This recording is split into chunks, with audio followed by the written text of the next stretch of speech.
Welcome to the Run Out. I am Neil Barrett. He is Brandon Hooten. We have just an insane week this week and probably next week and the week after that. We have NLL, PLL Championship Series, and one of the biggest weekends in NCAA history that I can think of in recent memory. The Rock are a playoff team. The Championship Series starts this weekend, and no one knows how to rank teams in college lacrosse this early in the season. But before we get into all of that, Brandon, man, how was your week since we last spoke? It's pretty good. More chill week compared to previous weeks. So found a lot of time to do stuff around the house. Got some new furniture to kind of help organize everything, and so that was kind of fun building it. Going to IKEA. I don't know if you guys have one up there. If you've ever been to one, but it's great. I have been to plenty. There is not one. I think the closest one is in Boston. Yeah, it's awesome. I love that place. It's funny when you only have like one thing you're going for, kind of, because you're just kind of walking around like waiting to get to that part, but it's cool nonetheless. I'm a big architecture nerd, so like I enjoy that store a lot. I'm trying to think when the last time I was even at one was, though. It's been probably the better part of a decade at least. So did you watch the gold medal games this week? No, I did not wake up at whatever it was, 5:30 or whatever, to watch. I saw the highlights and whatnot, but I'm not sacrificing my one sleep-in day for that, unfortunately. And then, I just, I only get so many sleep-in days a month, so I'm like, that's my time. This is how I know that you're not a soccer fan. Yeah, no, I'm not doing that. I actually really liked it, though. I understand what you're saying. Like, when you only have one day a weekend to like sleep in, like I get it. But I actually really enjoyed, I would get up at like 4, watch Manchester United. They'd be done at, 6:30 or whatever. And I would go back to bed for like 3 hours, get up at 9 and still have like the whole day. So that's fair. But again, like I said, I did also have, usually a Sunday or whatever to also like recover. But had the game been at like 9, I would have done that. I've done that before for early games, but some of these I'm like, dude, I'm not staying up late. I'm not waking up early. Like, I will watch the recaps. I will watch the highlights. I will know what's happening. I know I see a lot of Canadians crying when they couldn't score 5 on 3. That's just me. But anyway, nonetheless, congrats to the men and the women. It's awesome. I've enjoyed the Lax Lifers Discord conversation about it, and that we can like poke fun at each other. But I all of the Canadians in that group were like, the 3-on-3 is a terrible way to decide a gold medal game, which I completely agree with. But it's also not the reason that Canada lost. When your line is McKinnon, McDavid, and McCarr, I as an Avs fan know you should win that every time. So, sometimes you just go up against a hot goalie, which is a perfect segue into lacrosse talk, because that's kind of just what happens sometimes. And you all of a sudden, the best team loses, and it's like, hot goalie. It's true. Yeah. But before we get into lacrosse talk, I have another bone to pick with you. Last week, you jinxed Manchester United. This week, you jinxed me specifically. That one was unintentional, though. What was it? The Manchester United one was intentional. This one, I just half jokingly said, "Oh, you're not going to go ice fishing," and then turns out you got forced to go ice fishing. That was not like I couldn't remember. Was that on air, or was that when we got off? Yes, we were talking about what we're doing on the weekend, and I said, "Oh, no ice fishing for you this week." And then like a couple of days later, you're like, "I hate you. Look at where I am." That's not my fault. It sounds like to me like your wife was a fan and listened to the pod and was like, "That's a good idea." No, that's exactly how I know it's your fault, because I know she didn't listen and it still came up. So just know, my curse may have failed on Man U this week, but I'm like 7-1 overall on dictating the outcome of things. I'm just saying that's a pretty good record right there. Yeah, so top of the standings. I'm gonna need you to keep that rolling on that side. On that side. Keep me You away want to go from ice fishing again? No, okay. Nope. Just No. saying. I mean, because we can make that happen. We can, No, it's so funny. Like, my wife was in bed when you said that, and I was like, shh, shh. And then like 2-3 days later, she texted me and was like, "Hey, we're going ice fishing with my dad," and I was like, "Are you kidding me, Brandon?" Hey, you got out of it a couple other times. It was bound to happen. It's true. It's true. I have gotten out of it a couple of times, and it really is like one of her favorite things. It was so crazy though. I'd never had this before. There was normally when we go, it's just ice, but we just had a whole bunch of snow this weekend. So there was like a foot of snow on top of the ice, and someone had clearly in the last like day or two been out there like shoveling paths to their own ice holes, and those like the top layer had like melted and then refrozen and melted and refrozen and stuff. And so when you were walking, you would crunch through like the top like 1/4 inch of ice. Oh. And then there would be like an inch of water before there was like the 2 feet of ice. And it was terrifying. Like you would just be walking around and you're just like, this is going to be the death of me. This is going to be the death of me. Nobody ever fell. No one slipped. Like it was literally just that top layer, but it was terrifying. It was so terrifying. Yeah, no thanks. But all that being said, let's get into lacrosse. We will start with the NLL's week 13. We will start with your boys. Took a while to lose. Sometimes you win so much you forget it's possible to lose. The Toronto Rock beat the Colorado Mammoth 13-9. It's one of those things too where I was like, Colorado losing this game does basically nothing. Like I believe they're still second in the standings. They're still widely regarded as probably the second best team in the league right now. I was like, losing this game did absolutely nothing. But for Toronto, you're like, oh, okay, yeah, this is a playoff team. Not because they beat Colorado, but because this was a game you expected them to probably lose, and you're like, oh, they're going to have to make it up on the back end. So if they're going to win a game like this. Like this is a playoff team. Yeah, but I think we felt that way before this game anyway. Just That's based on other teams. I think they still probably need to have a bit of a run here, just with San Diego being as hot as they are, both 6-4 now. Ottawa 6-5. Obviously, I don't know why they seem to play more games than everyone every single week. Like at some point they have to have a bye, I guess. But after that, they position themselves pretty nicely because the rest of the league is 4 wins or under. So I like that from them. Isaiah Moore in Weeks, what a debut for that guy. Seemed like he was just doing every possible thing right. It actually made me wonder, was he injured or something? Like, is that why he hasn't played? All I can say is I was in the elevator with him last week, and he looked fine. So that's...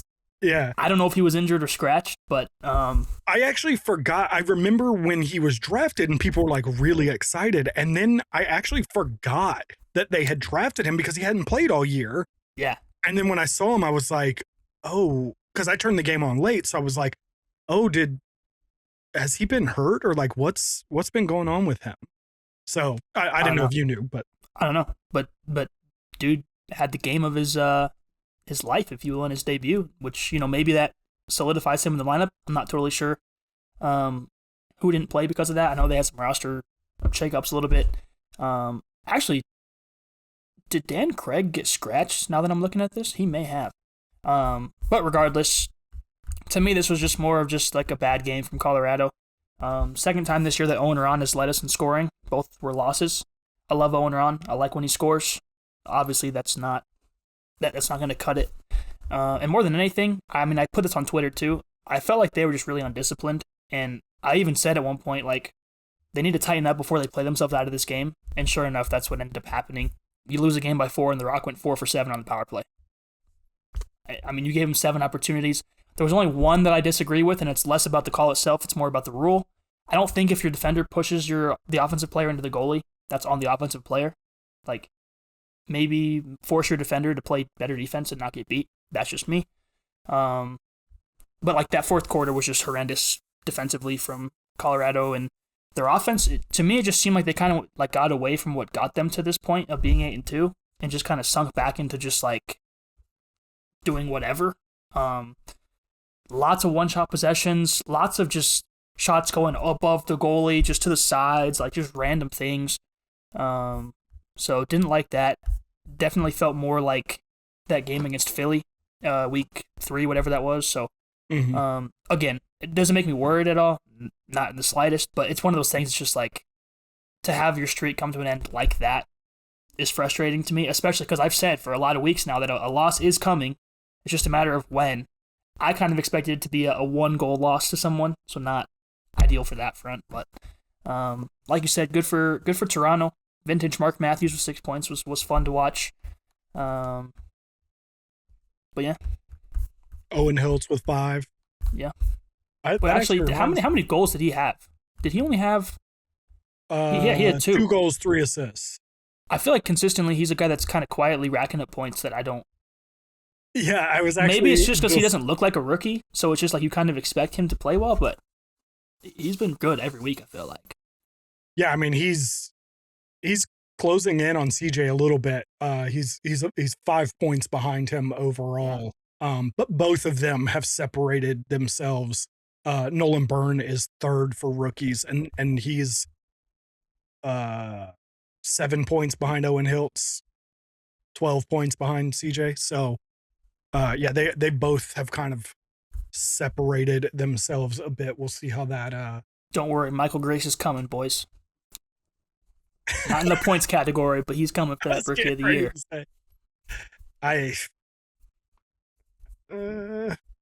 All right.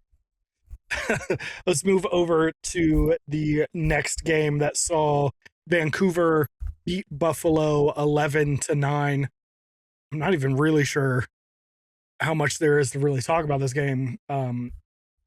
Buffalo blew it again. Yeah, it kind of went. I wouldn't say it went the way we expected. The result is kind of what we expected, though. There was a brief moment where I thought Buffalo was going to make a push. Man, there was a whole quarter I thought they were going to make a push. They had me believing in that second quarter that, like, they're back and they're going to win this game. And then the third quarter happened. Yeah. The highs and the lows of this team this year are just, we're talking mountaintops and sea level. The rise and drop this team. It's ridiculous. It's funny too because I'm double checking here. Yeah, they had that. I mean, they essentially had one spurt in the game. That one 6-goal spurt in the second quarter, and that was it. Like that was the entire game for them. And dude, I don't know enough about Buffalo in previous seasons other than the handful of playoff games that I watched of them. But nothing seemed to summarize the Buffalo Bandits this season more than this game. It was like a microcosm of their whole season where you see it. You see that spurt. They scored 6 goals in just over 4 minutes. And you were like, "Oh, holy crap." They went from 5-1 to 7-5 up, from 5-1 down to 7-5 up. And you're like, "Oh crap, there they are. There's the Bandits that we expect." And then they just nothing after that. And not that this game is at all on any one single player, but I thought Tehoka Nanticoke again was kind of a microcosm of the whole team this year, where I mean that dude was turning the ball over constantly. He was missing wide open. I think twice he was on the crease and didn't even hit the goal. Like just didn't force a save, didn't nothing, just missed the goal from 4 feet away. And then he scored that one ridiculous one-handed goal where he was like, screw it, I'm going to goal, and just took it and scored one-handed. And it was like, wait, who's this guy compared to the guy that's been out there? And Buffalo, it just felt like that's kind of who they've been this season. Yeah, and I mean, I don't remember if I said it last week or the week before where I just said Buffalo needs Josh and Dane to score goals. Scoring points and racking up assists is no longer acceptable. Like, obviously, we'll add that to the goals, but the team's not going to win unless they score. And this was another example of, you got 3 goals between the two of them. Josh Burns scored twice in that second quarter. We need more. Ian McKay, why is he not shooting more? Why does he have 2 shots on goal? When your offense is struggling, go send Mickey out there and say, you are now the tertiary scorer. You're going to have to shoot a lot. I don't understand that. I mean, Kyle Buchanan thankfully had 3 goals on this one, on 8 shots on goal, which is awesome to see from Bucky, but he's not that guy every night. McKay can be that guy every night, legitimately. And Josh and Dane definitely are supposed to be that guy every night. So again, we say the same thing every week because it's literally just mind-blowing. After watching them the last 3 years, I don't think anyone expected them to just like continue infinitely and just be, a bully, for lack of a better term. Like, I know I had them in the finals, but even I didn't expect them to just go out and like mollywop people every week. But it is one of those things. It's like you were up 7-6 at halftime. You had 6 in a row. Like, why do they do this thing where they do this and immediately just everything fails? And there was some. I don't want to take anything away from Vancouver. There was some really great goal scoring from their guys, especially Curtis Dixon. Some of his goals were just disgusting, the placement. But it's just to the point where like their guys are doing what they need to do, and Buffalo's just simply aren't. Defensively was just, I mean, some of the goals they gave up, I was like, are you serious? Like, that's not a goal you guys give up. Like, it's less about this game specifically and more just about just the string of games they've been on. That's frustrating, and I think, again, obviously they need to make a move, but to me it's like, man, you should have made that move weeks ago. And the Wings obviously have been making moves. I wouldn't be shocked to see them make a deal with Buffalo, if that's something that Buffalo feels is of need. They have some pieces that I think could really complement this team well, but I don't know. O'Neal. That's not happening, but no, it's not. But I do wonder about. I mean, there may be other guys, but I in terms of guys that like I'm familiar with, I don't think Brennan O'Neal's happening. But could a Michael Sowers happen? No. No, just No. straight no. No, I think the ones that could happen, I could see pretty much anyone else. Joey Rez, Fennell potentially. I think they have some D guys that potentially could get moved. But the 2 that are untouchable to me are Sowers and Brennan. At this point. All right, I just wondered, because we've talked about, whether or not how much longer Michael Sowers plays in the NLL. Not because of, we know anything or anything. Like, I don't even think I've heard rumors of it. I've just wondered. So I wondered if you're Philly and you think Sowers might, or can you pull a Nick Rose kind of thing?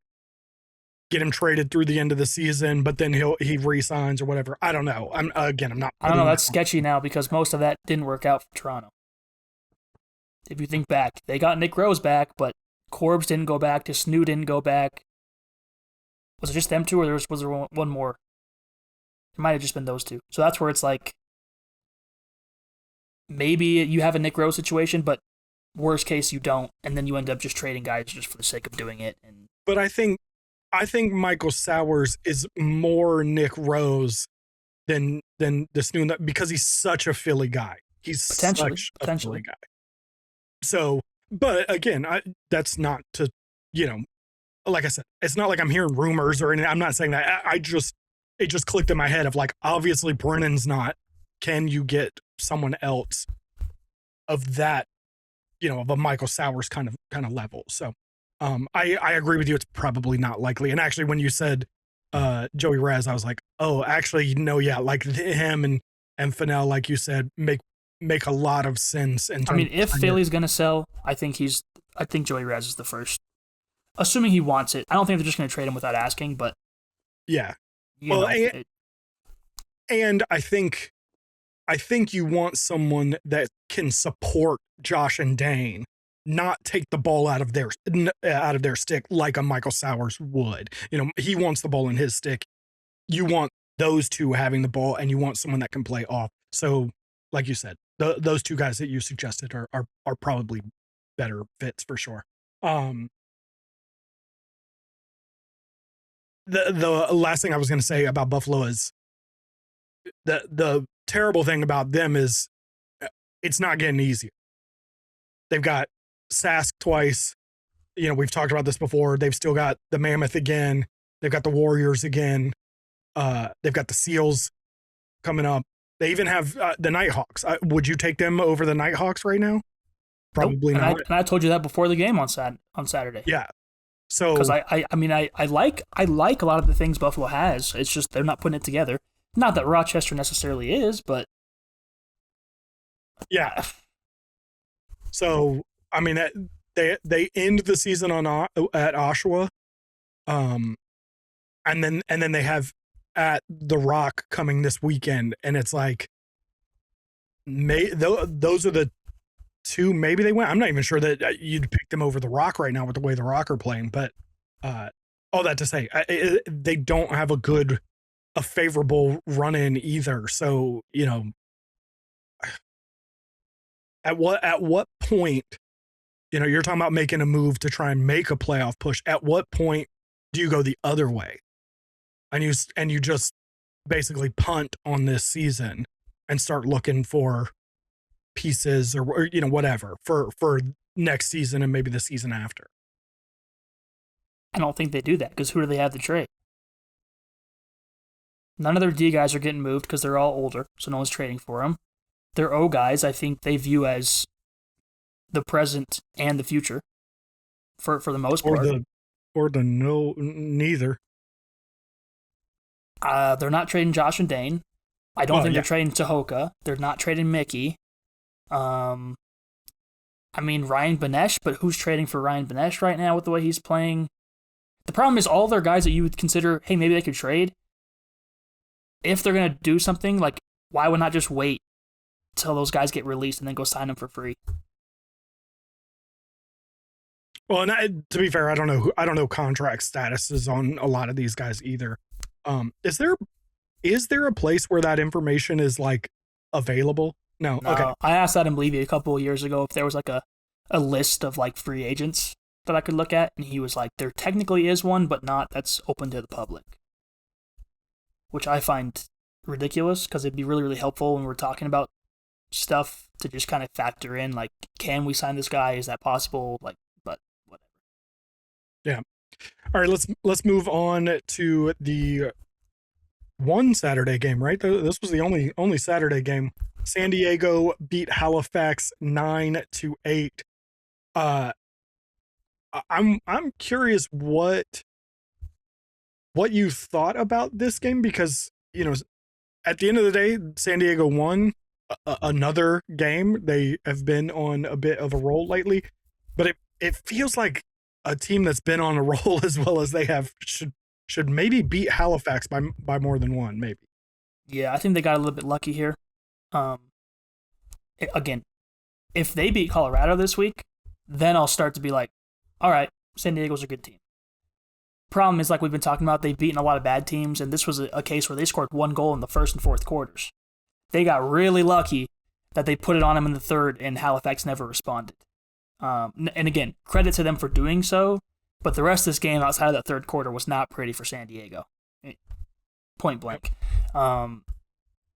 I thought the battle at the stripe was great with Baptiste and Withers, as it always is, which was fun to see. Both goalies played very, very well. I like seeing O'Riggs kind of get back to his normal self, and Warren Hill, especially after that kind of downhill slide he went on. And Randy Stotts had a great game as well, which I'd have to go back and look, but I feel like that's one of the more notable games he's played this year, which was cool to see. But overall, this just kind of felt like two of the lesser teams, if you will, kind of, duking it out. To me, though, this does sort of put the end on Halifax's playoff hopes. Yeah. I know statistically they can still make it, and technically they are very close to Vegas, Rochester, Buffalo for that final spot. So who knows? I could look stupid later on in the year, but I just don't see them turning anything around. So I had a guy tell me that Halifax is already out, and I was like, anything can happen, but yeah. Well, and I'm not saying it will, but like you said, they are technically right in there. If they can win a few of these games that we're not expecting them to, which has happened pretty much every time we've ever said we don't expect someone to win a game. I'm pretty sure we said we didn't expect Toronto to win against Colorado, and they won. But yeah, short of a pretty decent turnaround over the next few weeks, I'd say it's unlikely. I'm looking at San Diego's remaining schedule. Colorado this weekend, Vancouver the next week, Saskatchewan the next week, then Buffalo, and then Toronto and Georgia, and then the Desert Dogs. They finish on they actually play them back to back in a doubleheader on the last weekend. And somebody's got to win these games, but I can see a lot of these being losses, and it's like, are they going to be able to hold on? Not if they played like they played this in this game. I wouldn't think. Hey, as long as they can just get that one final goal, then who really cares how they win them, I guess. But tough part is, I think the teams that are right behind them are still very good offensively and can put up a lot of goals. And Vegas just got better today by adding Kevin Crowley. So I still think they make the playoffs right now, but I just think it's gonna, like I've been saying for a few weeks now, it's gonna be messy for that last couple spots. Yeah. Even you gotta think they're even at the same record as Toronto right now. For all we know, they could keep skyrocketing, and Toronto all of a sudden declines, and it's the opposite way around. So even just those three, Toronto, San Diego, and Ottawa, are gonna make this incredibly tight for that what is that, fifth spot right there? Yeah. Well, and that's I think part of the problem too, is like, yeah, it doesn't look like there's a lot of wins in that San Diego, back into the schedule, but also how many of the teams below them are going to win enough games to jump them. So, yep. That's a fair point. So the final game of the weekend saw Saskatchewan just pummel the Wings 14-6. I'm not even sure that's indicative of that game. I would almost say there's pretty much nothing to talk about other than the Wings wearing those great jerseys again. That should just be their full-time jerseys. Those things are amazing. But I feel like saying that is a disservice to the Rush, who continue to be incredible. Yep. No notes. There's nothing of value to talk about. They did what they were supposed to do.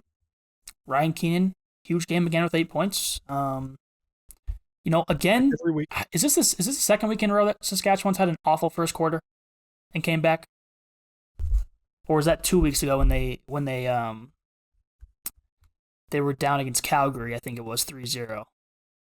That was January 30th was Calgary. Wow, so that was 3 weeks ago already? Holy cow. Either which way. Flying. Either which way, that's a couple of games in recent weeks that I think they've started horrifically, and then all of a sudden just were like, hey, we can just kill this team. And they did. So good for them. Philly, They're just a team that's in a perpetual rebuild just forever. Like, they're in purgatory. I don't really know what they need to do. Part of me is just sell off everybody and get picks. The other part of me is actually no, sell off your picks and try to get good young talent for future. I just don't know. It's just bad. I don't even know it's like everywhere as a whole, but also there are good pieces there. So it's like, trying to figure out which pieces are good enough that they should stick around and which pieces are good enough that they should be trade bait. Like I seriously, I'm telling you, it's Brennan and Michael Sowers. Everybody else, come get them. I'm dead serious. I like a lot of the guys they have, but they aren't doing anything to stop this. Like, they're just not.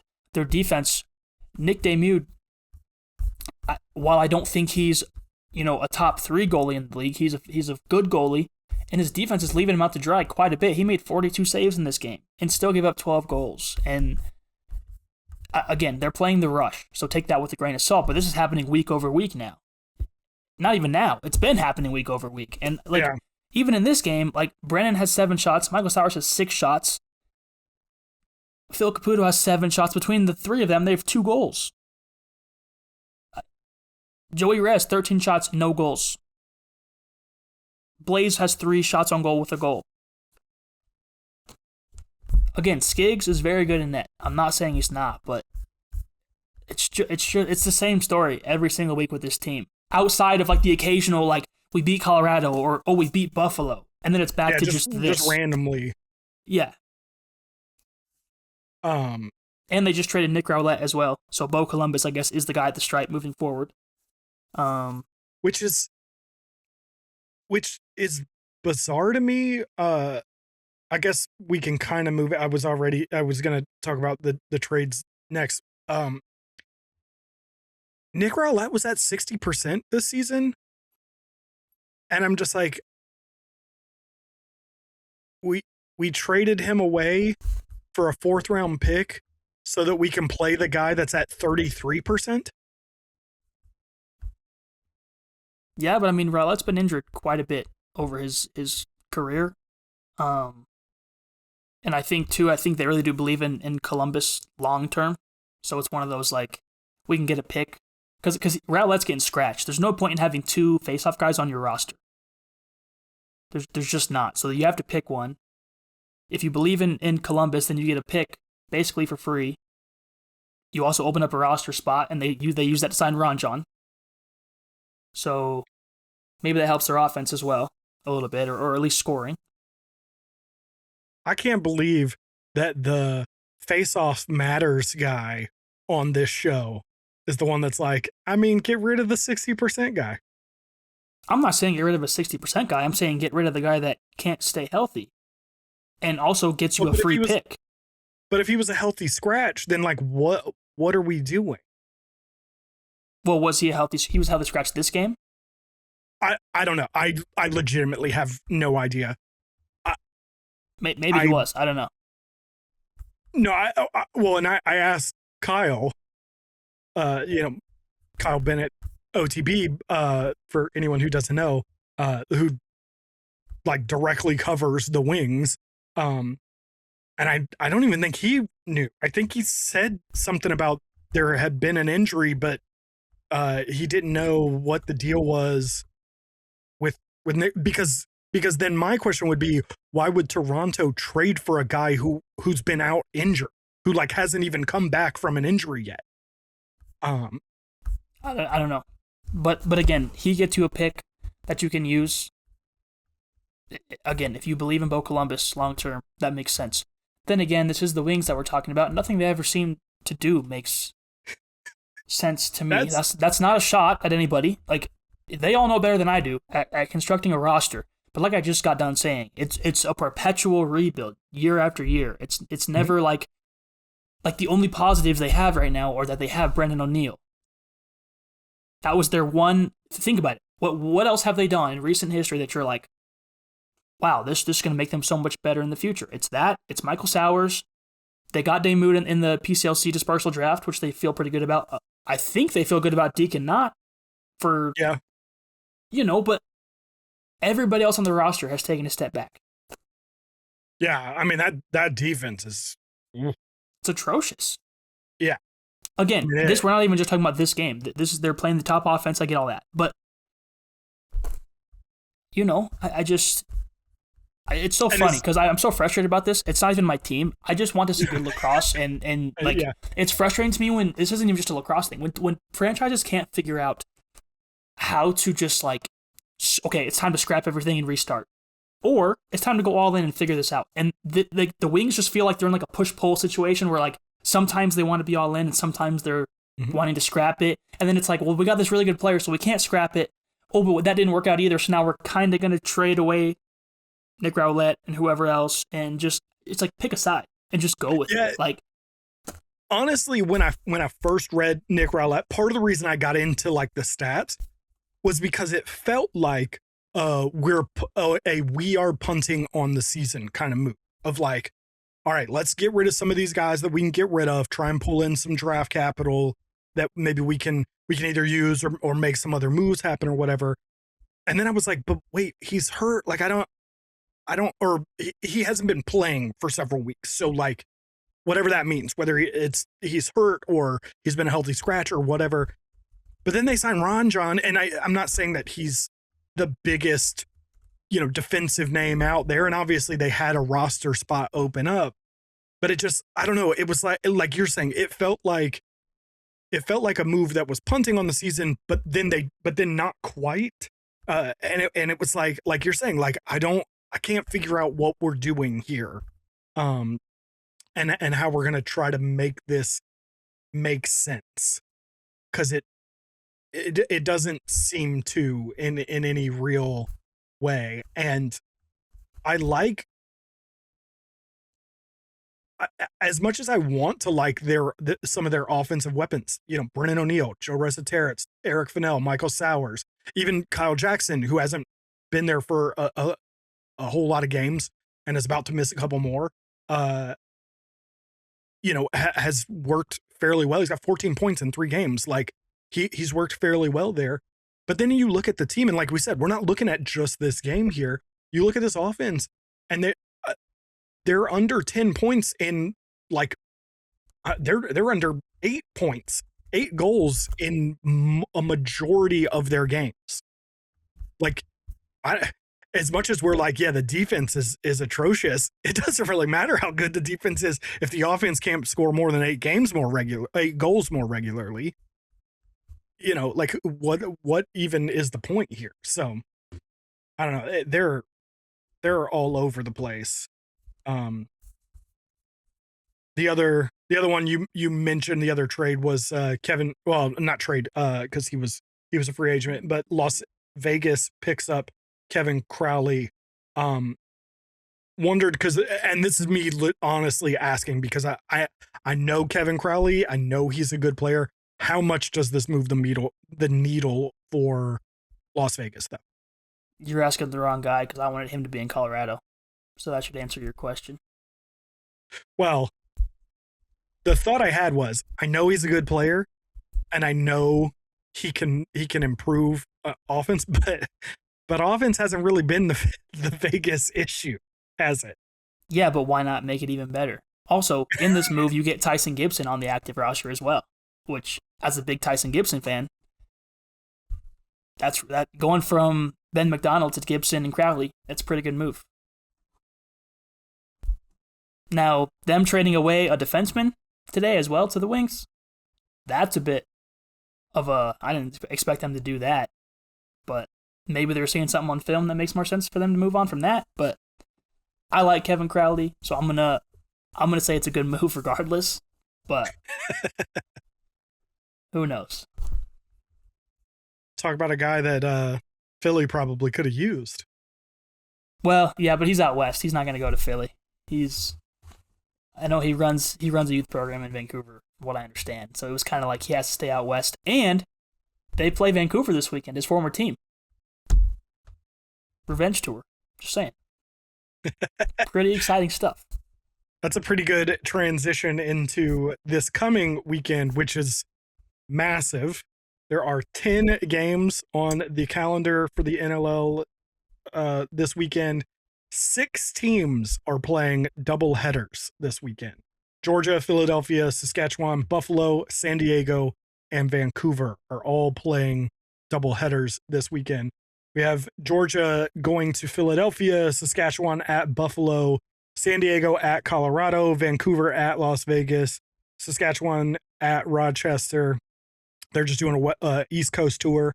Oshawa at Ottawa, Buffalo at Toronto, Philadelphia at Calgary, Philadelphia at Georgia, Halifax at Calgary. Eyes were reading faster than my brain was. And then Vancouver at San Diego wraps up the weekend. That was a whole lot. What are you looking forward to on this schedule? If there's one time I need Buffalo to just do everything they can to win games, it's this weekend. I need them to beat Sask, and then I need them to beat the Rock. Good luck. And we're golden. I need us to beat San Diego. Also excited to see my guy Pat Cav. I'm hoping he's healthy enough to play in that game. We'll see. Your guy? Yeah, me and him are homies, dude. What are you talking about? Does he also dap you up like Eric Law? Dude, story time. When I shot for the PLL over the summer, they had this event. Wait, was this the hand on the hip? No. That was like 3 years ago. Okay. This was off the field. They had an event at a liquor store out here. It was him, Brendan, and Chris Cav. And like they're signing autographs, taking pictures. After the event, he and I like lock eyes, and he says something to me, and we start talking. He's like, "Oh yeah, I follow your podcast." Talking about OTB at the time. Sorry, but and I was so stupid. I was like, "Oh, which one?" Forgetting that like a week prior, OTB had made a Pat Cav post, and so I was like, we start talking. I'm like, "Oh yeah," all of a sudden he was like, "Wait, what's your Instagram?" And he follows me on the spot. Like that was one of the coolest exchanges ever because I was like, "Who am I? Like I'm just a photographer here," and so we just talked for a little bit. And that was sweet. So yeah, so he's my guy from that one. 2, he plays for my favorite team and is a baller in the field game. So double my guy now. He's all right. Yeah, haters gonna hate, whatever. Haters. It's a good thing he doesn't listen to this podcast. If he did though, I'm pumping his tires. But and he's also my guy because he's a field guy going to play the box game, and he wasn't afraid to make that jump and go all in, which I appreciate. So yeah, my guy Pat Cav hopefully will be playing in Denver. I hope I would also like to see Chris Cav play. Hopefully he at least warms up with the team. I just want to see that. And Connor Robinson being back in Colorado for the first time as well is going to be scenes, which is awesome. But outside of that, Saskatchewan, Rochester on Saskatchewan's back-to-back. Rochester needs a win. They need a win. Mm-hmm. Yeah. It doesn't matter who they're playing. There's no more excuses. You got to get one. Georgia, Philly playing back-to-back is always fun because, beating a team twice in a row, as we saw last week, is very difficult. And you kind of get that chance the very next night, which is fun. So, yeah, there's a lot of good stuff. Vancouver, Vegas sounds good in my head, but I also don't know if it really will end up being good. But yeah, I think like you're saying, there's a lot of games that at least on paper are intriguing. They're interesting to watch. The only one I'm like super keyed into is Buffalo Toronto, just because I think it's the one that is going to be like the most impactful, because Toronto probably, I don't want to say needs a win, but it's going to really want that win to kind of cement their position.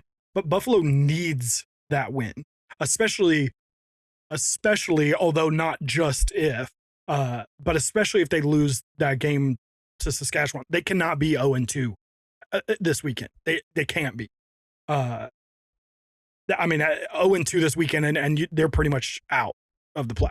They're not completely out, but like it's going to be really, really tough for them if they go 0-2 this weekend. So that's the one that I'm like, there's so much intrigue there. Like you said, I think Saskatchewan Rochester is going to be another good one to pay attention to, because Rochester really needs is another team that's like, they're going to need that win.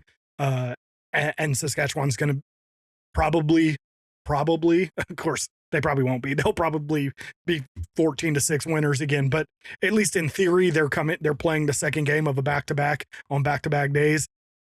They're going to have traveled. Not that Buffalo Rochester is a huge travel, but they're going to have traveled in the 24 hours or whatever as well. So it should be a game that Rochester would feel at least better about, maybe not good about, because it's still Saskatchewan at the end of the day.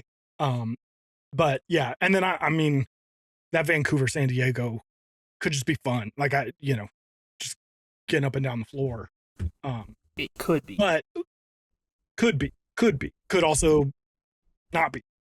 But like you said, I think Georgia Philly looks fun. San Diego Colorado looks fun. Like the only two I'm like, I just don't even care to turn on, other than the fact that, again, I want to watch, Lacrosse is Oshawa, Ottawa, and Halifax, Calgary. Like, I don't know. Those might be two of the best lacrosse games on the weekend. I just don't care as much about the storylines associated. Right. Like, at this point in my mind, I've written off Halifax. I've written off Oshawa. Ottawa is one of those, like, they turn it on and turn it back off every week. And that's frustrating for me as a fan. Just, I think they're way better than their record shows. But then I watch them play sometimes, and I'm just like, that was a winnable game. Go get that game. So, in theory, on paper, that should be a blowout, in my opinion, over Oshawa. But Oshawa's also shown that they're not willing to stand up for themselves and play well at the same time. But yeah, I'm with you. Those two games, I'm not as high on my watch list, if you will. Yeah, they would be, towards the bottom. One more little note before we move over and switch gears. We talked last week about Jeff Teet's Triple Crown chances, and how they were. Ottawa was on a bye last week. Nobody caught him in any of the categories. He remains at the top in all three categories, but it is important to note that Curtis Dixon is, I believe, 2 behind him in goals, and Keegan Ball is several behind him in assists and then overall points, and they will both play, obviously, because they play for the same team. They will both play 2 games this weekend, and he will only play 1. So another shot to overtake him in at least 1 or 2 of the categories. So we'll see what happens there. Let's move over to the PLL Championship Series, PLL and WLL Championship Series. Before we get into that, just before we hopped on, Mikey Schlosser was moved to the PUP list, and the Outlaws picked up Ryan Tierney. That's a bummer for, I'm going to say Mikey. I've always heard Mike. I thought it was Mickey, but I don't know. I'm not going to pretend to know. Spelled Mickey, but I've always heard Mikey. Mr. Schlosser. Mr. Schlosser. It's a bummer for him. Even his last name is tough to say. Holy. Yeah, that's true. It's a bummer for him because he just cannot stay healthy. To be fair, PUP list doesn't always mean injury. But I just want to see that dude be healthy. Forget playing lacrosse. Like, just be healthy, dude. Ryan Tierney's interesting. He last played, I believe it was in the 2024 Championship Series was the last time he was in the PLL in any capacity. He may have been in a training camp, but I don't think he's played a game since then. But just that note was literally right before we started recording. For the Championship Series, and this is probably going to be mostly some scientific guesses. Give me a PLL winner, a WLL winner, a golden stick for both, and then they don't have an MVP award. The golden stick is their award, which is fine. I don't mind a golden stick, but I do wish that they had like an MVP as well. In soccer we have the golden boot, but we also have the golden ball. I'm suggesting that we create a run out MVP that we can award to someone, the very prestigious award. We'll print something out and get it shipped to them, a certificate of MVPdom. MVPdom? No, why did that sound dirty? Um, anyway, start with the PLL. Who do you have winning the PLL championship series?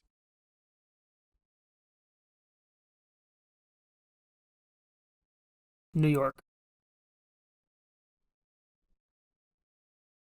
Even though they don't have Shelley. Sure. Pre-show we were talking about this and we weren't sure if Shelley was playing or not. Okay. Any reason? Because Kyle Jackson. I think they got a couple guys playing for their next contract, potentially their careers. I'll circle back to that. I'm going Carolina Chaos. I honestly think the Redwoods have the best team. And so I think they're the ones I should pick, but I just really like the Carolina Chaos roster and the makeup of that team. So I'm going with them. Who you taking for a golden stick in the PLL? Miles Jones. Miles Jones, because of the aforementioned playing for at least his next contract, if not his career. Yep. I saw something earlier today, and I wish I cannot remember what it was now. Oh, I do know what it was. Dan Arestia reported that Dox Aiken has re-signed with the Ohio Valley Northmen. I thought it was Rivermen, but Rivermen. Okay, I don't know. Something men. No, I was between Rivermen and Northmen. So the fact that you said Rivermen, it's probably Rivermen then. The minor league football team that he played with last year, that ended up, I believe they folded because they were just pummeling teams, right? So that was the thing that was said, was that they were pummeling teams. So basically everyone quit and they had to kind of shut down their season early. So he ended up coming to the PLL. It made me wonder if Miles Jones will be back with the Atlas again, because I believe I should probably have looked this up. I wanted to say, oh no, obviously he's not, because he signed a championship series deal. So never mind. So yeah, when I saw that, I was like, oh, maybe Miles is going to be a little less inspired as I previously thought. But I do like that pick. He was, I think, on the PLL app, he's who I picked. But then when I was doing this, I decided to go with Jackson Eicher. I almost picked him. That's funny. Yeah, I feel like we'll see what happens, because obviously he's never played this format before, but I feel like he should be really good at it. He can shoot from deep. He can play in close. He can play in and around the net. Like, I think he should be really good at it. So who would you take if Miles Jones is your golden stick winner? Who would be your MVP?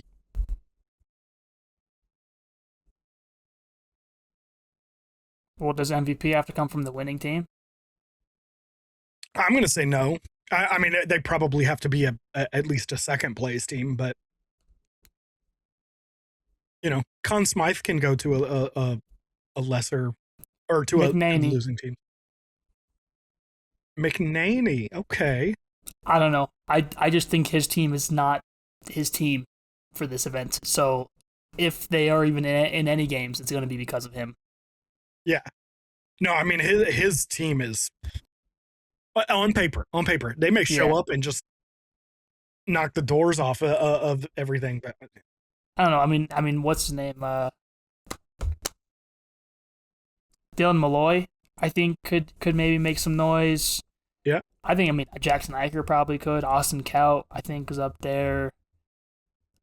Costi for New York, I think, is up there. Yeah. I don't know. There's a few guys I think could potentially win our made-up MVP award. But Yeah, I know it's a tough one.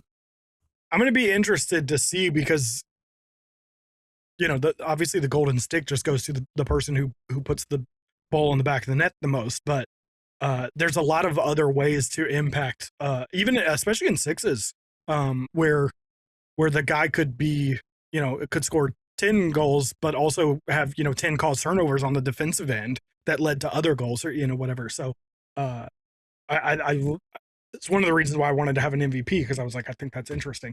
For me, I'm going Miles Jones because I think he's going to be playing for, and I think as much as he's kind of unstoppable against shorties in sixes, I still think his biggest skill set is his vision, his passing, all that stuff, his playmaking ability. Um, so yeah. What about the WLL? And I will be the first to admit this is going to be some real swag, scientific, wild ass guessing over here because we are definitely not as familiar with the women's game. But WLL winner, who you thinking? Maryland Charm. Okay. Was Sydney Black as a Golden Stick winner. Okay.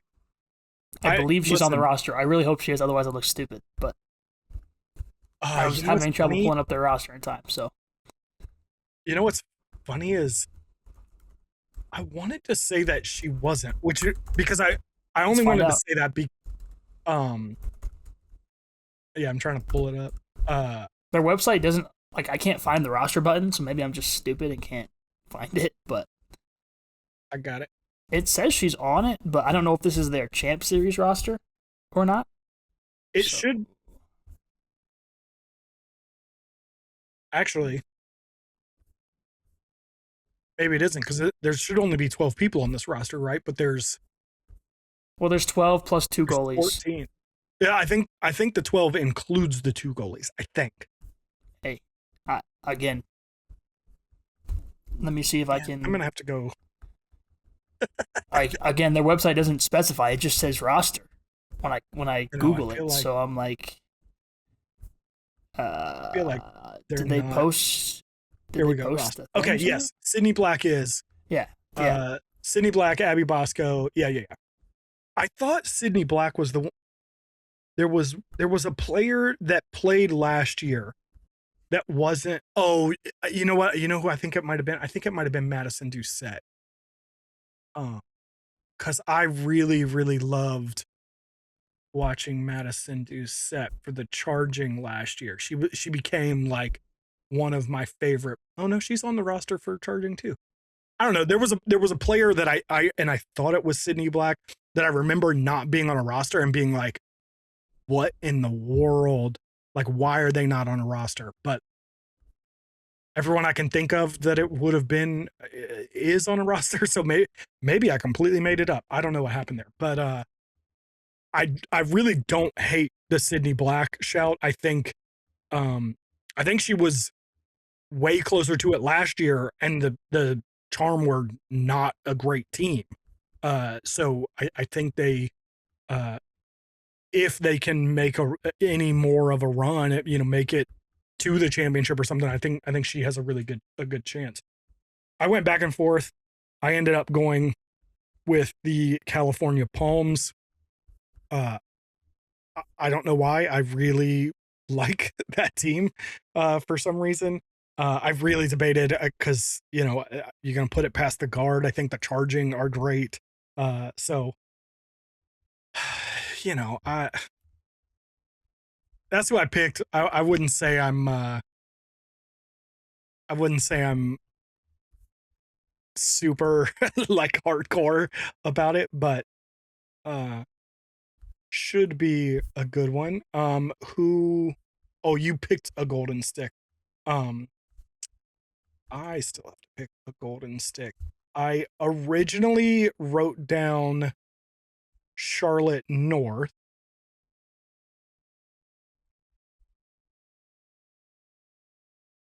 But then I changed it. Why can't I find... Oh, there she is. I am going with a different charm player, and that is Ashley Humphrey, who I thought should have won the Tewaaraton last year. I think she is going to be very good at scoring goals in sixes. She's very good at scoring goals in full field women's lacrosse. She should be even better at scoring goals in sixes. So she is my golden stick winner. Who is your TRO MVP?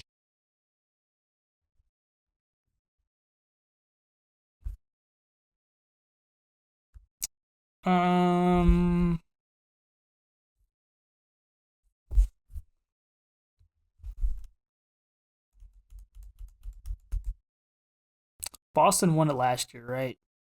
Yep.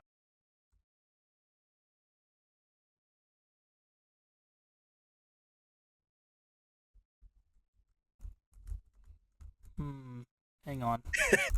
He's researching. He's researching. I want to make sure I say this person's name right before I.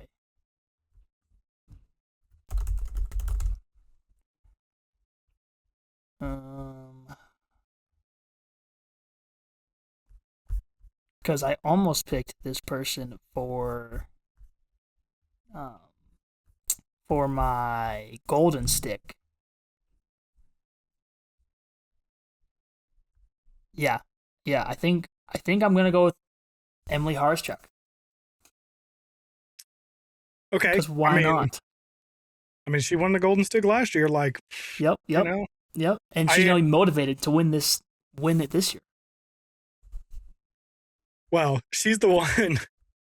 I don't know if you remember when the Golden Stick was handed to her, she was kind of like, yeah, cool. Yeah, that's why she's coming for MVP now. Yeah, I mean, listen, it's not a bad shout. I am going with Taylor Moreno. How did I know that? How did I know that? Listen, if the Palms are going to make it, if they're going to make it to the championship game, much less actually win the championship like I just picked them to, it's going to take Taylor Moreno being pretty incredible. So I don't doubt it. I just know you're like her biggest fan. So I was like, I know it's coming. Listen, maybe one day I'll be lucky enough to meet her in a liquor store. Hey, maybe you will. Maybe you will. Maybe I will. Maybe I will. Never say never. Oh, man. All right. The championship series starts on Friday. We will have much more, I'm sure, to talk about it next week. Let's move over to NCAA lacrosse. Crazy weekend that we just had. 3 top 5 teams lost. Harvard beat Syracuse, Princeton beat Maryland, Notre Dame beat Georgetown, and then we also had Navy beat Penn State and St. Joseph's beat Towson to complete the, what would that be, quintuplet? Quinn 5? I don't know. Of upsets. I think it's Quinn. That led a lot of debates about stuff, but before we get to that, Princeton beat Maryland. We are not yet wrong. All aboard the Palumbo train. That's right. He ended up with 3? 4 points. 2 and 2. 4 points. 2 and 2. Okay, I thought it was 3 and 1. Okay, 2 and 2. So hey, he's only got what, 65 more points to go. He had what, 2 in the? Yeah, so he has 6 right now. Did we drop it down to 70 points?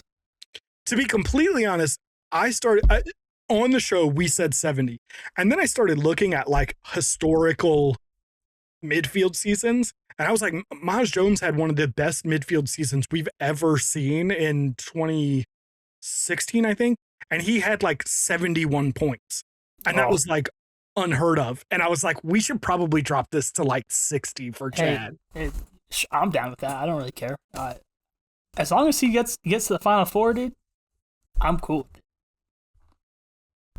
I'm trying to think. Inside Lacrosse has changed their website, and they don't have the historical stats up anymore. I'm trying to think of where we could go to find. We'll look it up. But yeah, I was looking at it and I was like, I really kind of feel like we should pull this down to 60 because 70 is a lot for a midfielder. But is it a lot for Chad Palumbo? Well, it depends. I heard, although because this game was on Big Ten Network, I didn't watch the game live. I heard they moved him. They were playing him down at attack. I can't verify that. Listeners can correct me if that wasn't true, but that's what some people were saying online. And I was like, oh, that's a wrinkle. And if he's going to play at attack, he could put up some more points, but, he would only have to average 5.81 points per game to get 70. Only. Yeah, only. Or if we're dropping it to 60, that's 4.9. So he's got to get 5 plus basically regardless. So 50 it is. 50. So wait, now we dropped it to 50.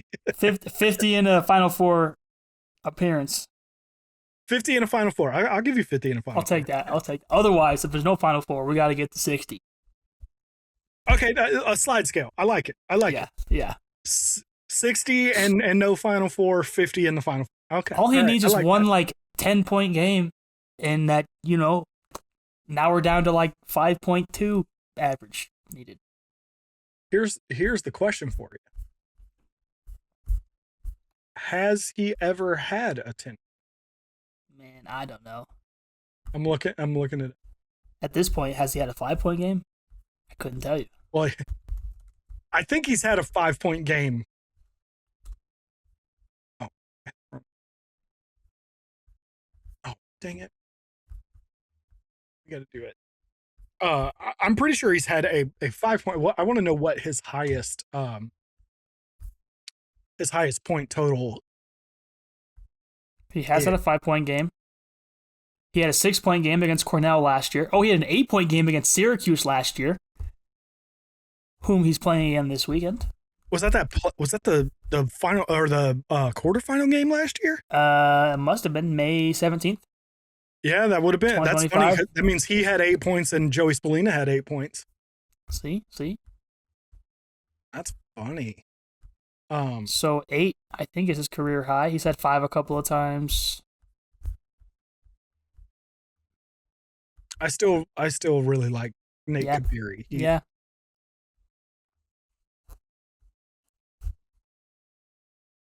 I'm trying to pull it up and help you out, but it's all right. I'm on board.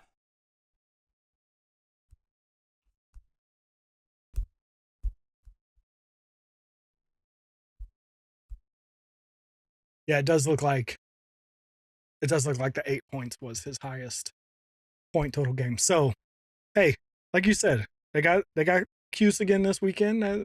Maybe that's the secret juice that they need. I don't know. I'm sure Brian is going to love hearing us talk about how Chad Palumbo is going to go for 8 points. Hey, why stop at 8? Let's go 10. Chad Palumbo dropping a 10 bomb on Syracuse's head. Listen. Hey, if he did that, just crown him. Can't be worse than Eric Spanos. Here's the question for you. Of the 5 upsets I just mentioned, which one is the biggest upset in your mind? I forgot what you even mentioned. Do you need me to repeat them again? Harvard, Syracuse. I don't care what the other ones are.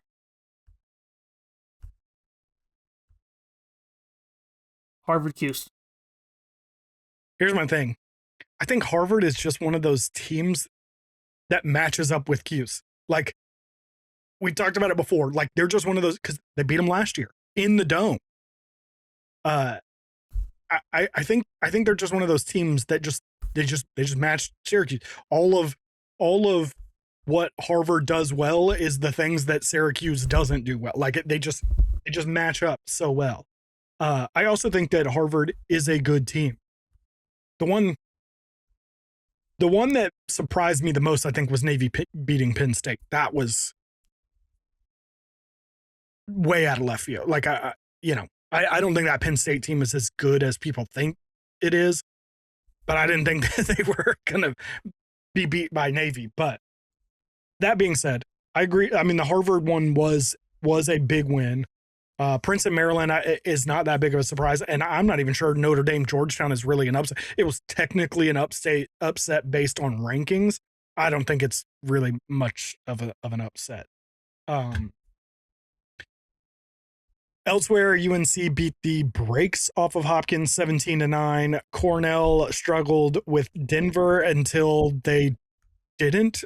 They just remembered they knew how to play lacrosse and scored the last 6 goals of the game, right? You were there. Mm-hmm. Yeah. Denver was up 2, I think 3 or 4 minutes into the fourth quarter, and Cornell just was like, oh yeah, lacrosse. Oh, yeah, got it. And scored the final 6 goals of the game and won by 4? Yeah, 13-9. 13-9. Seeing Cornell up close, did it change your mind on Cornell at all? Not necessarily. I mean, the fourth quarter was magnificent, but the rest of the way, I wasn't super impressed with them. Again, It is how you finish, though, so I'm not taking anything away from them.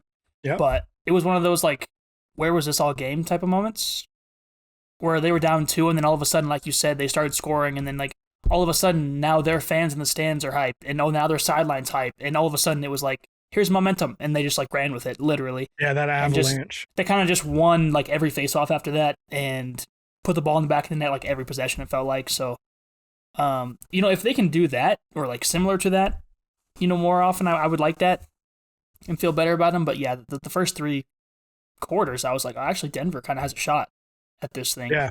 And then something happened where it was just like, game over. I was a little torn watching that, because I was like, on one hand, Denver beating Cornell is good for me, because I have said several times that I'm down on Cornell. I want to be right on that. But then I was also like, yeah, but do I want Denver to beat Cornell and let Brandon have this one? I don't know. I mean, I'm not going to talk trash if Denver wins to anybody, because I have no ties except for geographical tie. I mean, that I counts. more so just want to see them just play close games and win, because it's better when you're celebrating in front of the home fans. Yeah, for sure. But yeah, it was like it happened in the blink of an eye. They were up 2, and all of a sudden, wait, it's tied. And, now they're like, wait, what? Hold on. You know what I'm saying? And it was just like, wow. And, like, there was one point where, like, literally Grayson Manning saved the ball somehow, and it just dropped below him and just rolled across the line. I'm like, okay, it's one of those games, I guess. That's how it's going to end. It's just, like, yeah. I mean, they need to figure out a face-off solution, though, for sure, because they can't win possessions, apparently. And Cody Malosky, give him the ball and let him go to work. He needs to score. Like, with he's not scoring, the offense seems to struggle. Yeah. Well, at least you got to see Ryan Goldstein, right? Yeah. Couldn't even tell you most of those dudes' names until Brad in the Discord was like, these dudes are pretty good at lacrosse. And I was like, which one was he? Which is where I'm going to start my petition on the show as well, so we'll get it out there. Can we please put the last names of the players on the jerseys? I don't care that it's college. It's very difficult to keep up with who is who when they all look identical. There's no difference in any of these players for the most part, swag-wise, so we need to have names. You should be able to tell who Ryan Goldstein is. He's the short bobblehead. Yeah, well, after I looked it up, I was like, yeah, that makes sense. All right, because he is the smallest. I actually have a sick photo I'm about to post this week of him looking at me. But anyway, I'm just saying, some of these dudes, they look identical. And then people talk about them. I'm like, who, which one was that? Like, I'm just saying, let's get some names on the jerseys. Also, I just want to point out, I can call Ryan Goldstein a short bobblehead because I am a short bobblehead as well. So it's not an insult. It was said endearingly. Elsewhere, Duke just absolutely ran away from Jacksonville. They did keep it close for a little while. Their Jacksonville's goalie, Ryan De La Roca, was incredible, but Ben Johnson had, I believe it was 5 goals. Max Sloat had 5 points, I think it was, and Ryan Colsey also had 5 goals, I believe. Not the toughest of opponents, although I do think that Jacksonville team is better than people are going to give them credit for. They did only lose by a goal to the current number 1 UNC, which I wanted to ask you not to rank the teams, because I think you and I both are of the opinion that I don't want to put words in your mouth, but I'd imagine that you and I are both of the opinion that it's probably a little too early to really be like arguing about who should be ranked where and whatever. There's a lot we just don't know about this season. But a lot of the debate around who should be ranked where opens some kind of interesting discussion about how people rank teams, especially this early in the season, and the value of like preseason rankings and stuff. And I just wondered what obviously you don't have a media vote. We're not media. But just where you would land on how you would rank teams. What are we paying attention to? What outweighs what? Stuff like that.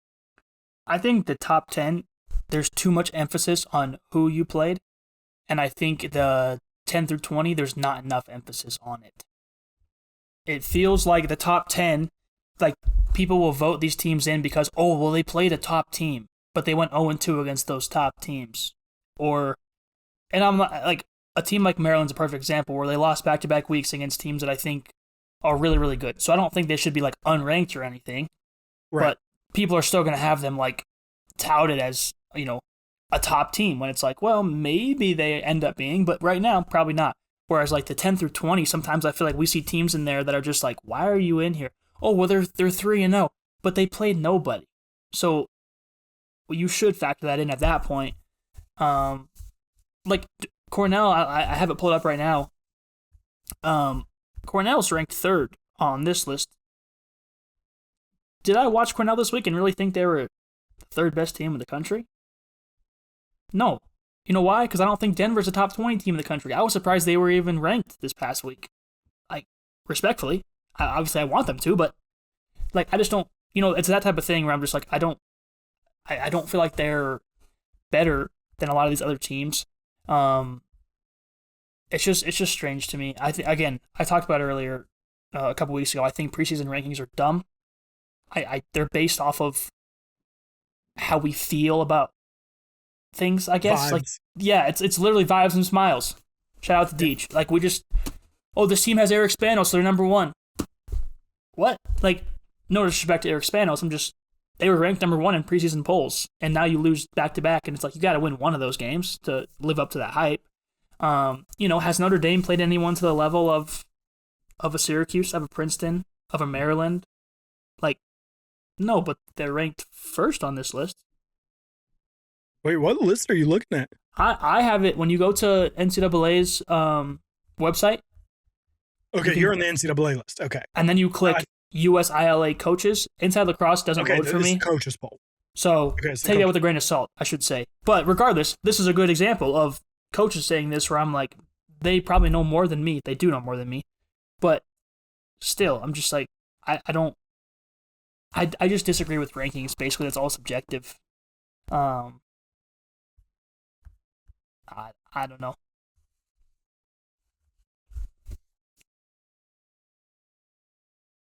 It's weird. I got a 404 error when I tried to see yeah, that's what I got. Inside Lacrosse, and I had to open it. So, okay, so Inside Lacrosse, I'm only going to do maybe we'll do top 10. Carolina, Notre Dame, Richmond, Harvard, Cornell, Syracuse, Princeton, Duke, Maryland, Ohio State. That's the Inside Lacrosse top 10. Coaches poll is Notre Dame, Carolina, Cornell, Richmond, Duke, Harvard, Syracuse, Army. Oh, that's weird. Do you see on the coaches poll where they put Army, but it's the Notre Dame logo? Yeah, I My saw that. brain was like, like I don't know what to do. So Army, Ohio State, and then these aren't. No, oh, they are numbered. And then Princeton would be 10. Um, and look, I'm not going to argue who should or shouldn't be where. I think in my rankings, off the top of my head, and I may not have done this completely right. I think I had Carolina. Let me look at this. I think I had Carolina, Notre Dame, Syracuse, Richmond, and Cornell. I think was my top 5. I think Harvard jumping 10 spots for beating Syracuse by 1 at home feels like a huge jump for a game that I don't know that they can repeat. Like, they played that game really well, obviously, and they deserved to win. I'm not saying they didn't deserve the win, but having them leapfrog 10 teams because of one game just feels insane to me. So I didn't have them anywhere in it. And then for the most part, I don't really care. I think a lot of these things are going to kind of work out. Carolina may not be number 1 next week. Like they have some tough games this weekend, which we'll get to in just a minute. But, like I'm not super bothered by it. The one that bothered me was Maryland being above Duke, Ohio State, Army, these undefeated teams that maybe haven't played the toughest schedule.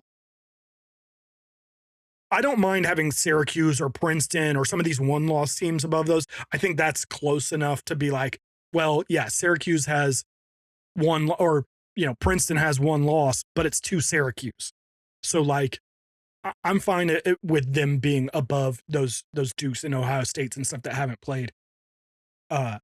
I just think it's insane that Maryland has played 3 games, lost 2 of them, and the one win they have was against a team that isn't even sniffing the top 25.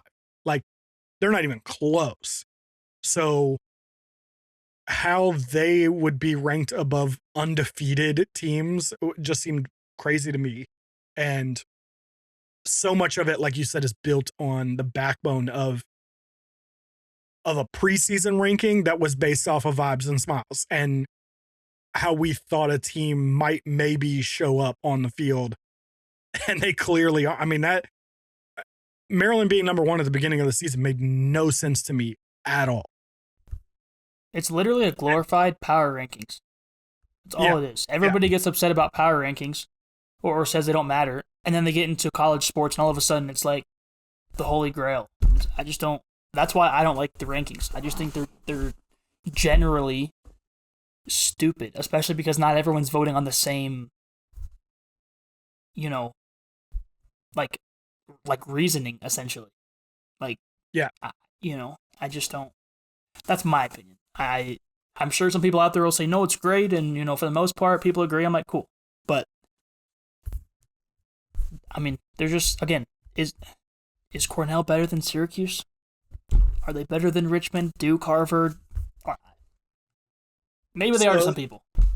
Yeah, no, that was really funny. I listened to a few minutes of the Mitchell Pelkey Lacrosse show this afternoon, and they kept saying, some of the people on the show kept saying things like, "Oh, well, do you think that Carolina's the best team in the country?" And it was like, no. Do you think Richmond is the best team in the country? Like, what are we talking about here? Or I think it was specifically in regards to, some of the Harvard. I think the argument was Harvard. And I was like, so North Carolina isn't at an undefeated record, isn't the best team in the country, but Harvard is? Like, that's what we think? So I don't know. I'm not trying to argue who is. It's just a lot of the logic behind the things I just thought was so funky about, who was what. Before we look ahead to the coming week, one more note from this past week. Lehigh's Richard DeCecco. I hope I said that right. I feel like I didn't.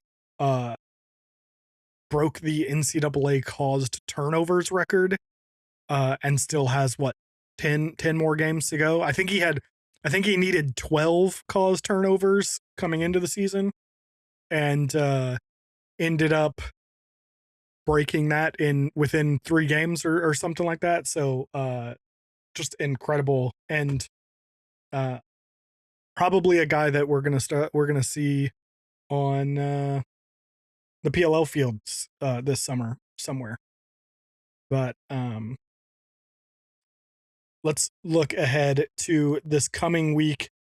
We have a bunch of big games. I went for kind of the biggest ones.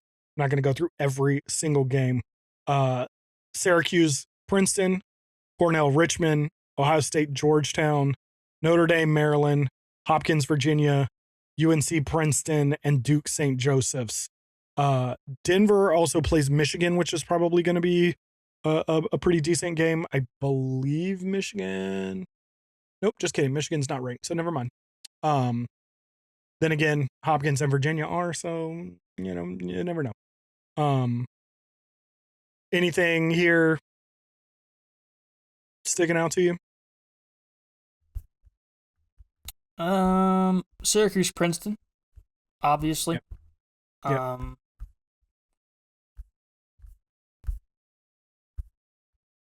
Hopkins, Virginia.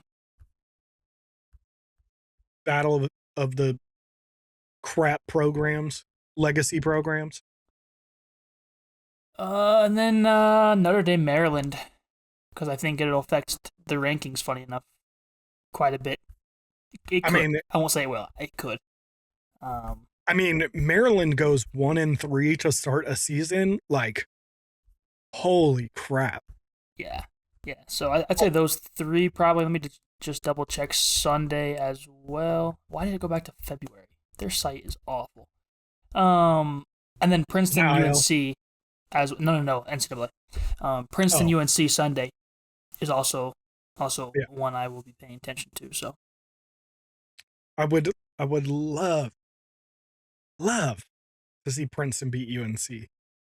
Oh, they're going 2-0 this weekend. Yeah, they're taking out Syracuse and UNC. I'm just gonna say they're gonna win every game every week, even if they lose. I don't care.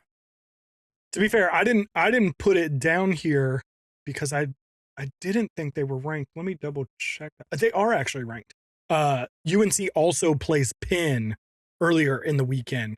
That could be another one. I think I would expect UNC to win that one, but the way things have been going right now, a 19th ranked team is going to jump up and beat the number 1. So, yeah,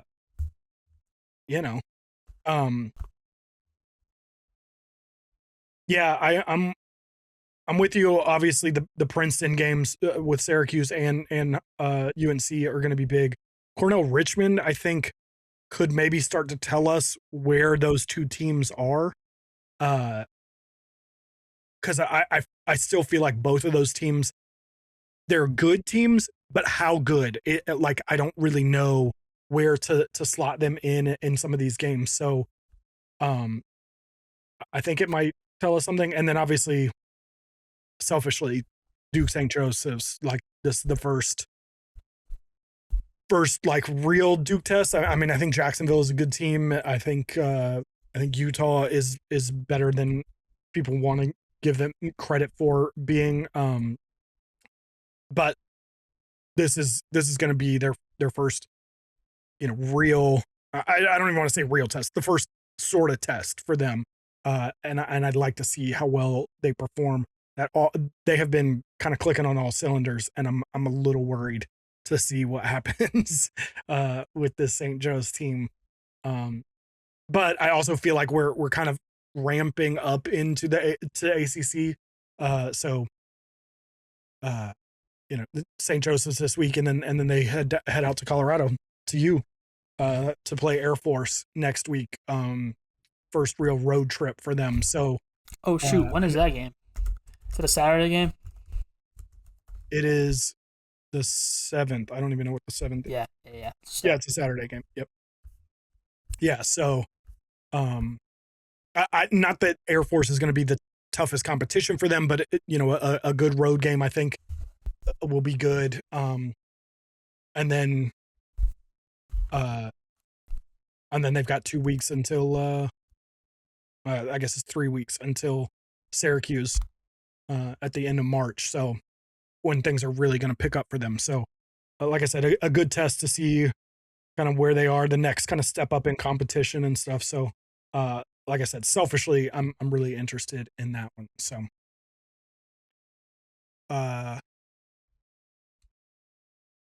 any predictions you want to make?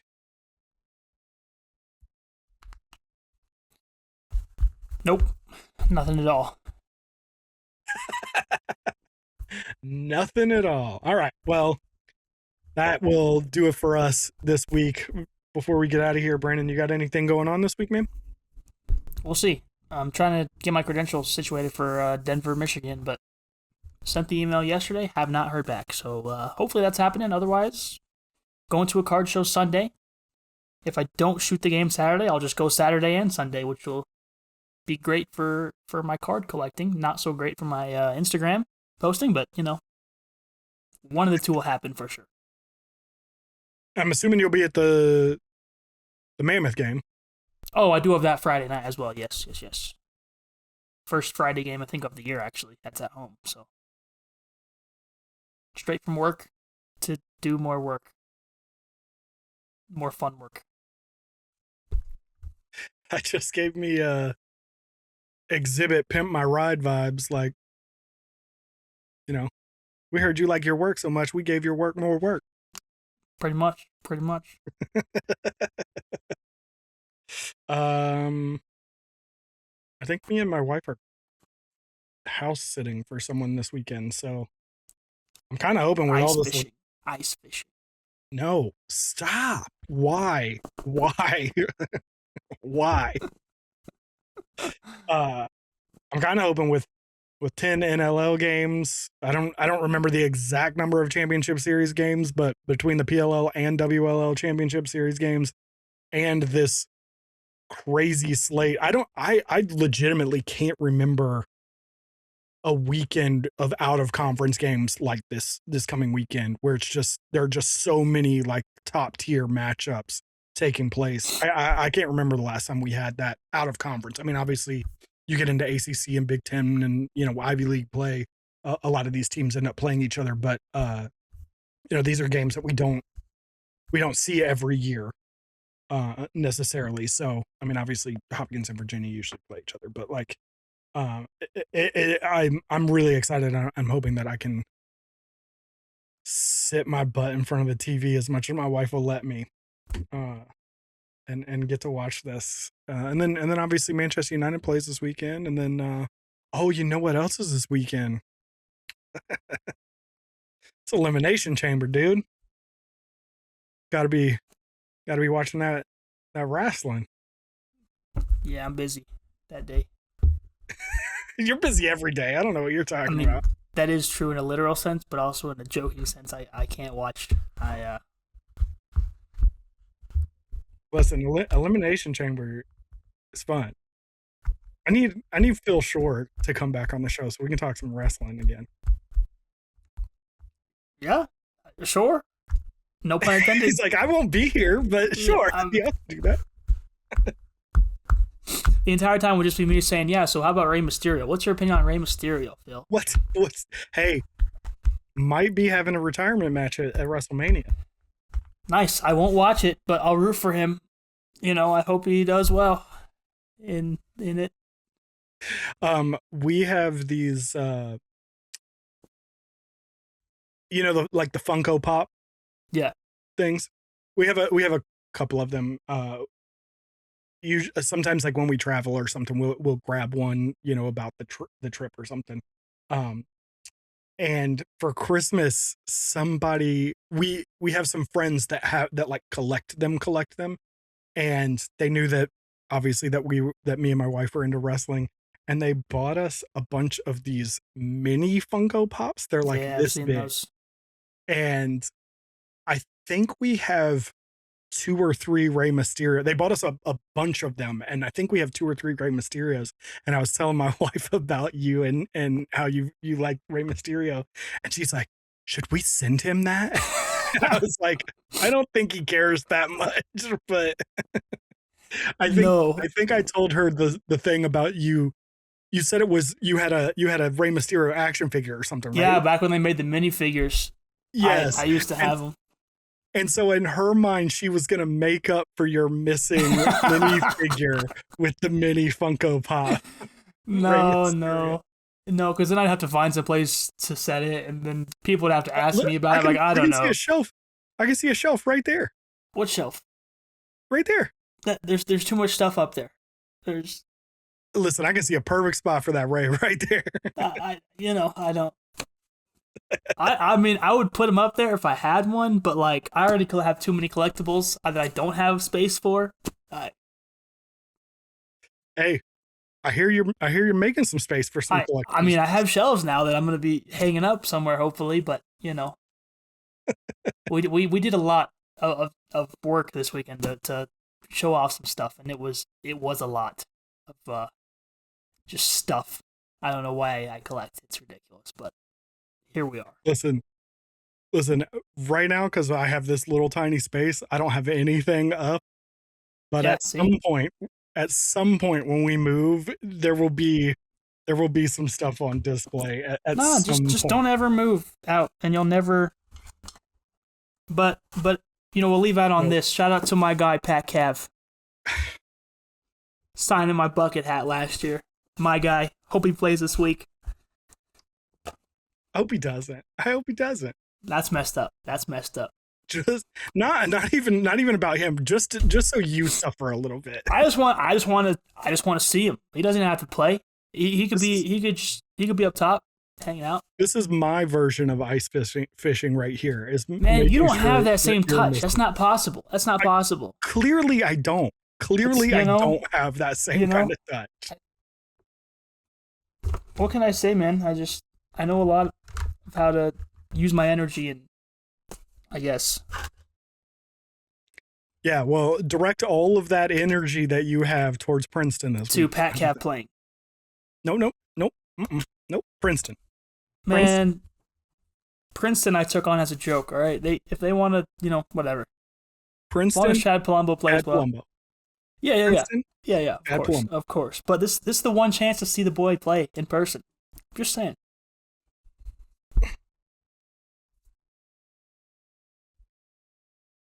What if Chad Palumbo gets picked up by the Outlaws? Cool. I mean, I don't know who he's replacing right now, but right now it might be Mikey Schlosser. Well, in Champ Series, if he was playing Champ Series, sure, but no, he's on the. Mikey's on the. On the. Oh, you think that that he would take his full-time spot as well? I mean, I wasn't even thinking that far ahead. I don't. Again, I want Mikey Schlosser healthy. I'm not saying anything bad about him, but we're talking about a dude that can't stay healthy. I don't know. Sounds like you have some Seals bias here. You don't like Pat Cav. You don't like Schlosser who played for them. I'm just saying, there seems to be some. Wow. Can't wait to clip this and send it to Roe. Like, this guy hates your team. To Roe. Oh my gosh. Look, midfield currently things could change for Denver. Justin Anderson, Jared Bernhardt, Graham Bundy Jr., Jonathan Donville, Mikey Schlosser, Jack Van Overbeek. Why does everybody have such difficult names to say and nobody knows how to pronounce it? And then Dalton Young. How many of those dudes is Chad Palumbo playing over? One? 2, maybe. 2.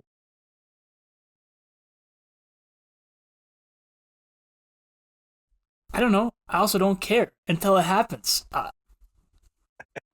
If he wants to stay in orange and black, dude, I'm fine with that. I'll take him. Right. I just don't think. I think we're going to draft heavily defensive players. So I don't even think that's on Pseudo's mind. Maybe it is, but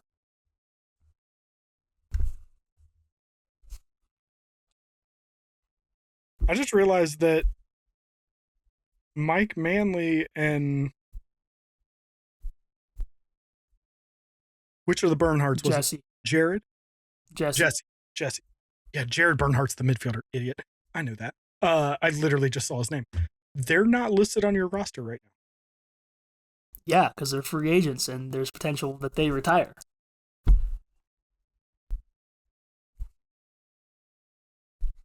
That's why I'm saying I don't. Even if he's there, I don't know that Sudo takes him because we need defenders.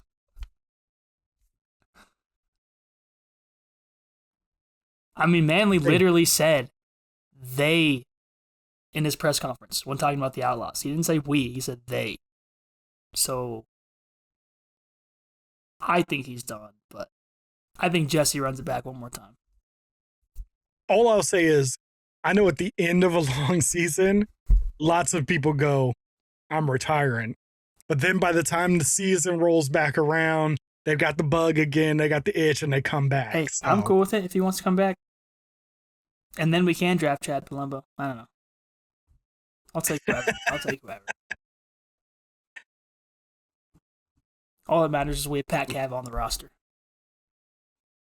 Chad Palumbo's overall rank on the big board is 10th. So that nice. We have the 7th pick. He'll be there. He would be there.